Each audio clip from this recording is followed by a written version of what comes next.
नमस्कार, मैं हूँ श्रुति शर्मा। आज मेरे साथ हैं श्री ओम प्रकाश डांगोर जी, जो कि आकाशवाणी और दूरदर्शन के भी हाई ग्रेड के कलाकार हैं। तो आइए चलिए मिलते हैं डांगोर जी से। नमस्कार डांगोर जी। नमस्कार जी। मैं आपको बता दूं, हमारे डांगोर जी अच्छे गायक, अच्छे कवि के होने के साथ साथ पशु पक्षियों की बोलियां भी निकालते हैं। डांगोर जी, मैं आपसे पूछना चाहूंगी, आप कितने प्रकार की बोलियां निकालते हैं? मैं करीबन 58 प्रकार की आवाज़ों को निकालता हूँ। 58 तरीके की आवाजें! Wow, this is fantastic, seriously. मैं आपकी आवाजें सुन सकती हूँ डांगोर जी? क्यों नहीं। अच्छा, आप मुझे सबसे पहले पशु पक्षियों की आवाजें आप निकालते हैं, तो मैं चाहती हूँ कि हमारे ब्रज में गहवर वन में, मधुवन में, निधि वन में मयूर इतने बोलते हैं, क्या आप मुझे मयूर की आवाजें सुनाएंगे? बहुत सुंदर। अच्छा, चलिए आप मुझे मयूर की आवाज सुनाइए।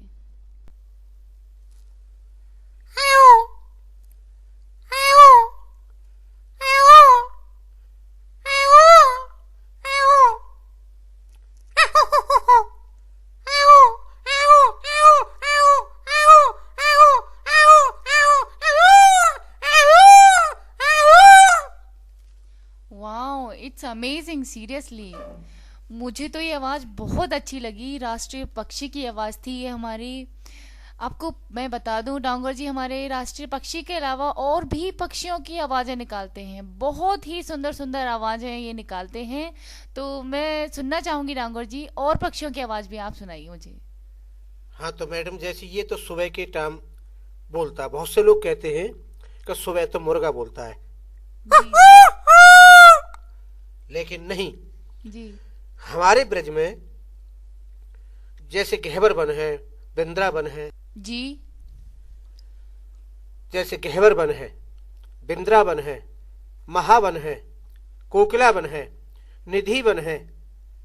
हमारा ब्रज तो वनों का ही है। जी 84 कोस में जितनी परिक्रमा है हमारी, वो सब वनों से ही सजी हुई है। जी तो उन पे है, सबसे पहले हमारा पक्षी यही बोलता है, "हाँ।" जी मयूर। मयूर। यही सब पक्षियों को संकेत देता है कि सुबह हो गया।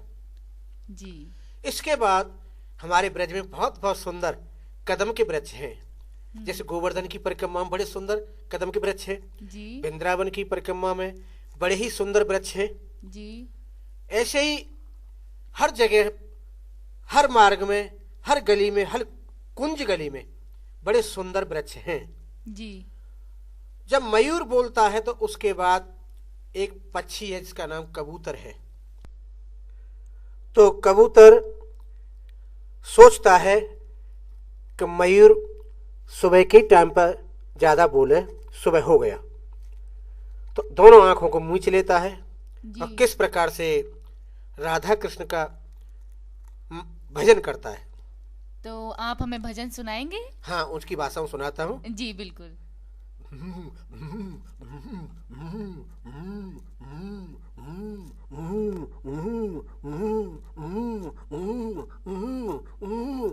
ये कबूतर राधा कृष्ण का भजन करता है इस तरीका से। बहुत अच्छी आवाज मुझे आपकी ये भी लगी, कबूतर की आवाज। वाह डांगुर जी, आप में तो बस टैलेंट ही टैलेंट की खान है। आपके अंदर कितना टैलेंट है! 58 तरीके की आवाज आप निकालते हैं। तो आप अगले कौन से पक्षी की आवाज हमें सुनाएंगे? इसके बाद जो है कबूतर जग जाता है। तो उसके बाद फिर एक पक्षी है।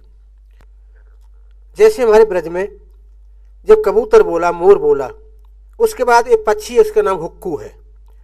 उसकी पत्नी जमुना नहाने जाया करती नित्य नेम से 4 बजे। तो उसका पति उसको आवाज देता है, उ, उ, उ, उ, उ, उ, उ, उ, उ, उ, उ, उ, उ, उ, उ, उ।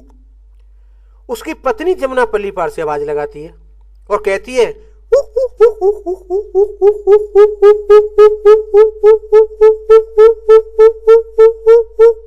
कि मैं आ रही हूं, लेकिन जमुना नहा रही हूं। उधर मोर बोलता है, "हाओ!" इधर कबूतर बोलता है, इधर पक्षी बोलता है। एक पक्षी बाग के अंदर से, जिसका नाम टटा टिबली है, जी अपने बच्चों के लिए आवाज देता है वो, कि बच्चे खड़े हो जाओ और राधा कृष्ण का नाम जप लो। वो किस प्रकार से आवाज लगाता है,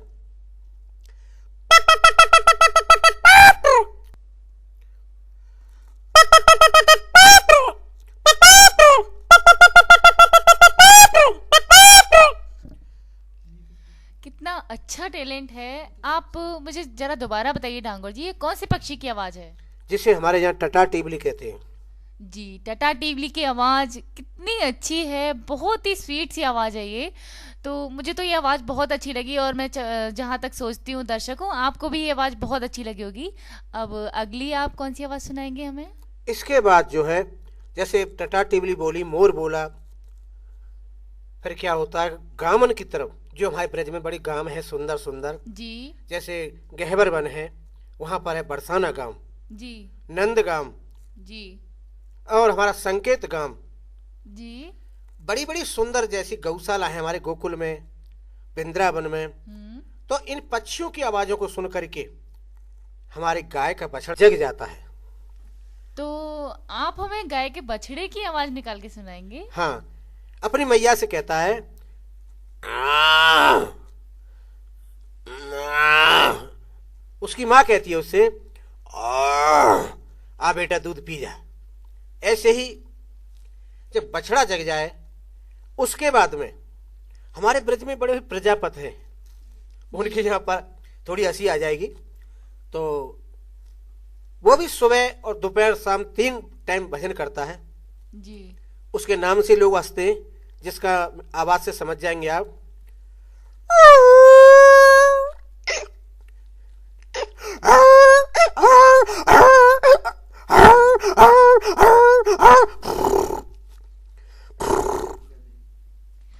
गधे की आवाज जहां तक मैं सोचती हूँ ये थी। हाँ, ये गधे की बात थी। जब गधे ने आवाज लगा दी तो घर के अंदर चिड़िया होती हैं बहुत सी। सुबह हो जाता है तो चिड़िया फिर अपनी आवाज में बोलती है।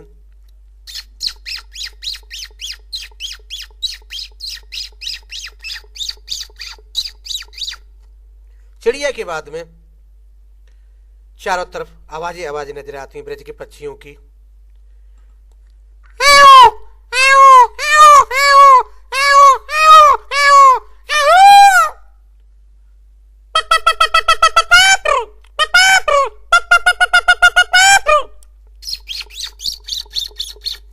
ये ब्रज के पक्षी थे। जी, बहुत बहुत ही सुंदर ये वृक्ष के पक्षियों की आवाजें थी। दैट वॉज रियली अमेजिंग डांगोर जी। तो आपने पक्षियों की, इतने सारे पक्षियों की आवाज़ हमें सुनाई, हमारे दर्शकों को सुनाई। तो मैंने सुना है आप वाद्य यंत्र भी बहुत अच्छे बजाते हैं, तो आप वाद्य यंत्र हमें बजा के सुनाएंगे? क्यों नहीं। तो कौन सा वाद्य यंत्र आप पहले, सबसे पहले हमें बजा के बताएंगे? पहले जैसे कोई भी शुभ काम में जी या तो शहनाई बजती है, लेकिन जी। आजकल तो अंग्रेजी बैंड ज्यादा बजता है। जी बिल्कुल। तो आप हमें अंग्रेजी बैंड बजा के सुनाएंगे? तो बैंड में बैंजो से सुनाऊंगा। जैसे बैंजो की सुर हैं जिस प्रकार से, ये बैंजो नाक से बजाई जाएगी।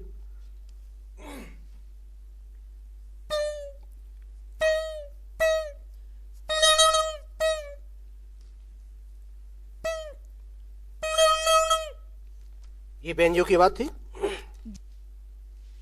जैसे ब्रास बैंड होता बड़े वाला, ऊपर वाला, जी जी। तो उसकी आवाज है।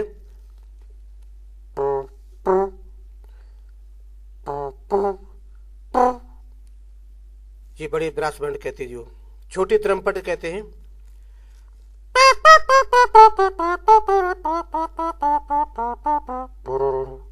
One two three four.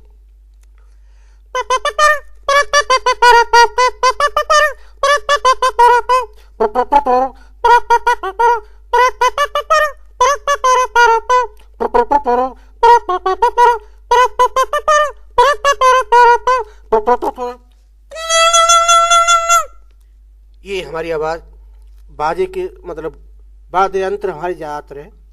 ढोलक बाजे नक्काड़े पे चलते हैं, लेकिन खाली गले से मुझे कुछ अच्छा नहीं लग रहा है, इसलिए मैंने यही काट दी ये। जी, ये भी बहुत मनमोहक आवाज थी। और अब मैं आपसे शहनाई सुनना चाहूंगी। आप क्या मुझे शहनाई बजा के सुनाएंगे? शहनाई तो कई प्रकार से बजाई जाए। जैसे कोई भी करुण रस का सुर शहनाई के अंदर आता है, जैसे राग जोगिया, जिसका सुर बताऊंगा मैं। कोई भी ज्यादा करुण रस आता है, तुम्हारा शहनाई की आवाज़ किस प्रकार से और सुनने को मिलेगी, मैं आपको सुना दूं। राग जोगिया। जी।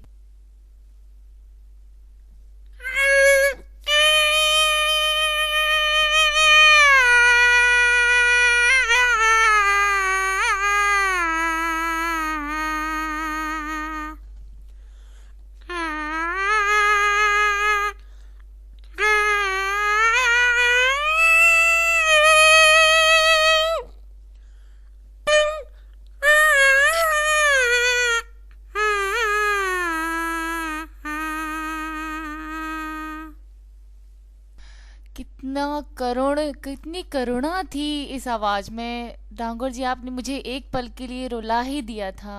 बहुत ही सुंदर, बहुत ही अच्छी लगी मुझे ये आवाज। वाकई में डांगोर जी, ये टैलेंट हर किसी इंसान में देखने को नहीं मिलता है। आप बहुत अच्छे कलाकार हैं जो आपके अंदर ये टैलेंट है। तो आप मुझे और बीन की आवाज आप मुझे बताएंगे, सपेरे की बीन की आवाज। हाँ, बीन की भी आवाज़ बताऊंगा, लेकिन ये आवाज़ खाली गले से आप सब आवाज़ों को सुन नहीं है ना। मुझे कुछ ऐसा लग रहा है कि जो ढोलक बाजे पर ये आवाज़ सेट होती तो अच्छा लगता, लेकिन फिर भी मैं कोशिश कर रहा हूँ आपके बीन की आवाज़ निकालने की।